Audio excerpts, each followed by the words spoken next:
Hello po, magandang tanghali once again para sa inyong lahat. At nasa day 2 na po tayo ng ating ayuno ni Daniel. Sa mga hindi po nakakaalam, ang ayuno ni Daniel ay hindi nangangahulugang kayo po ay mag-aayuno sa pagkain. Actually, pwede po kayong kumain hanggat kaya ninyo. Okay, pwede kayong kumain kasi siguro iniisip ninyo, naku, pag 21 days, ayuno ni Daniel, tatamaan yung Pasko, tatamaan yung Noche Buena, tatamaan ang Medianoche. Naku, hindi ko kaya yan. No, ang ayuno ni Daniel ay mas mahalaga pa kaysa sabihin natin sa pagkain lang basta. Sabi ng Panginoon, hindi pagkain yung nagpaparumi sa atin, kundi yung lumalabas sa ating bibig.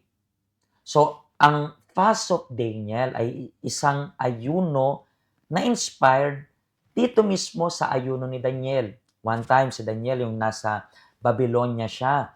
Sinabi niya, hindi daw siya kakain ng lahat ng inihahain sa hari, kundi ang kakainin niya lang daw is yung mga gulay. And then, basically, yung tinatawag nun partial na pag-aayuno. Parang ginagawa rin natin.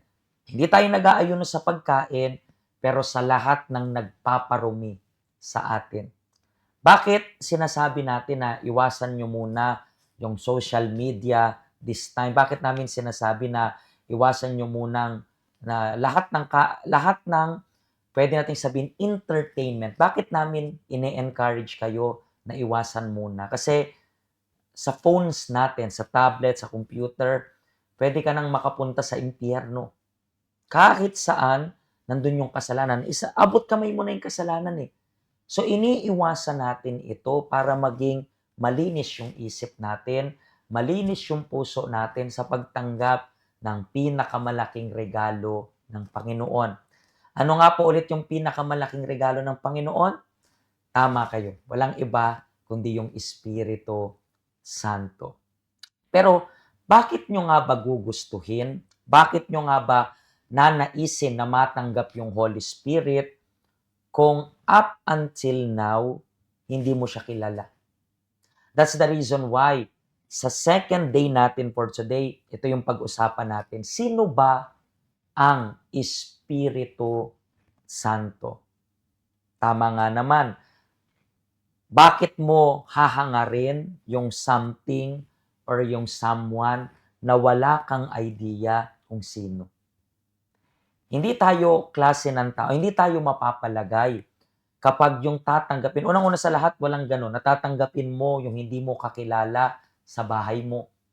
Siyempre, dapat kilala mo kung sinong papasok sa bahay mo. Imaginein mo kung sino pang papasok sa buhay mo. Dapat kilalanin mo rin. So, paano mo matatanggap yung Holy Spirit kung wala kang idea sa Espiritu Santo? Sino nga ba ang Espiritu Santo? Ano nga ba ang Espiritu Santo? You have to remember po na ang Diyos, isa, nahati sa bawat tungkulin, nahati sa tatlong persona. Merong Diyos Ama, mababasa natin yan sa Old Testament. Merong Diyos Anak, siya yung pinadala dito sa mundo para magsakripisyo para maligtas bawat isa sa atin. At meron ring Diyos Espiritu Santo. Ang Diyos Espiritu, Pastor, anong pakay ng Diyos Espiritu Santo? Para lang mas clear to para sa inyo, tingnan niyo po kung ano ang Espiritu Santo. Sa libro po ng Juan, sa chapter 14, sa verse 26, it's written like this: pero kapag nakaalis na ako, si Jesus nagsasalita dito, okay? Makikita nyo po yung Trinity dito sa verse na ito.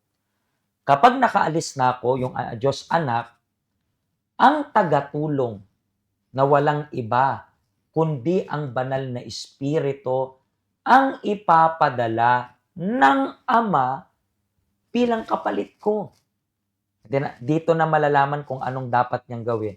Siya ang magtuturo sa inyo ng lahat ng bagay at magpapaalala sa inyo ng lahat ng mga sinabi ko sa inyo. Dito, malinaw ng Espiritu Santo ay kapalit ng Panginoong Hesus. Walang mas mahalaga diyan. Pantay-pantay sila. Pero sa panahon natin ngayon, ang gabay, ang direksyon ay magmumula sa Espiritu Santo. Pag sinabi nating Espiritu, ibig sabihin pag-iisip. Espiritu Santo, banal na pag-iisip. So kapag natanggap ng tao yung banal na Espiritu, nagkakaroon siya ng panibagong isip. 'Di ba nasa faith po tayo ngayon na lagi nating sinasabi, hindi yung gusto ko, kundi yung gusto ng Diyos. Kasi po pangako ng Diyos sa Ezekiel na aalisin niya daw, papalitan niya daw yung espiritu natin. Papalitan niya daw yung puso natin ng pusong masunurin. Yun yung plano ng Diyos. That's why, kung ikaw po yung klase ng tao na nasabi mo na rin sa sarili mo, bakit hindi ko magawa yung tama? Gusto kong gawin yung tama, pero hindi ko magawa yung tama. Kasi ang kulang ay Espiritu Santo.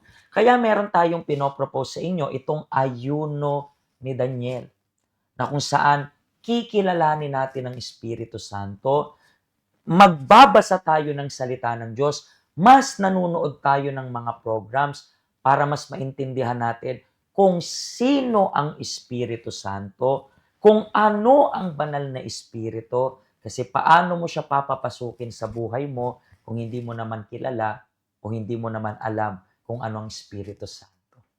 Actually, mamaya mas pag-uusapan pa natin ito. Panoorin niyo po kami mamaya sa ating Journey of Faith, alas 10:30 ng gabi, at mas pag-uusapan pa natin itong Fast of Daniel ng pagtupad ng kalooban ng Diyos. Bisitahin niyo po kami, ito po yung ating information. Sa karagdagang impormasyon po, please, kontakin niyo po kami. Kung gusto niyo pong malaman yung tungkol sa Fast of Daniel, mag-message kayo sa amin. Meron tayong link sa website natin na i-explain pa kung ano ang ibig sabihin ng ayuno ni Daniel. Pero kung susubaybay lang kayo sa 21 video natin bago matapos itong taong ito, lubusan yung maiintindihan ito at magagawa ng tama. Mga kaibigan, mamaya sa ating Journey of Faith alas 10:30 ng gabi. Kung natulungan ka po ng video na ito, i-share nyo po ito para sa mga bago na hindi alam kung ano itong Fast of Daniel. Pagpalain po kayo